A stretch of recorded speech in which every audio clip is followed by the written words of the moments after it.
Political fighting at the state capitol over how to pay for services for disabled Arizonans intensified even more today. And some key Republicans are facing major backlash from voters. The I-Team's Craig Harris has the latest. Governor Katie Hobbs threw down the hammer today. She said she would not sign any more bills from the Republican-controlled legislature until they deal with her on how to fund services for 60,000 Arizonans with disabilities. And in another stunning move, folks from the disabled community filed recall papers against the Speaker of the House and 3 other prominent Republicans. I filed my application for a recall petition for David Livingston. Why? Because he has failed to represent his constituents. Jamie Kelly, a Phoenix parent with a severely disabled daughter, said she and others are fed up with Republicans, even one she voted for, and has filed recall petitions on Thursday against House Speaker Steve Montenegro, House Majority Leader Michael Carbone, Representative Matt Gress, and House Appropriations Chairman David Livingston. Gress and Livingston have been the most critical of the $122 million shortfall for the Division of Developmental Disabilities. These and other Republican lawmakers have for months been putting services for some of the most vulnerable Arizonans at risk, delaying funding for the program.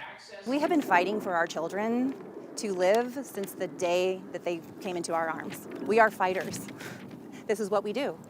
So they have provoked the protective nature of, what is the analogy of a mother bear. This funding delay has forced many private caregivers to quit, several parents told 12 News, citing uncertainty over whether they would get paid. We're going to pay it. We owe those people the money. They deserve the money.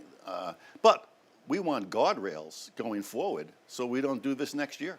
Republican John Kavanaugh writes the budget in the Senate, promising to find the money to keep services going until July 1st.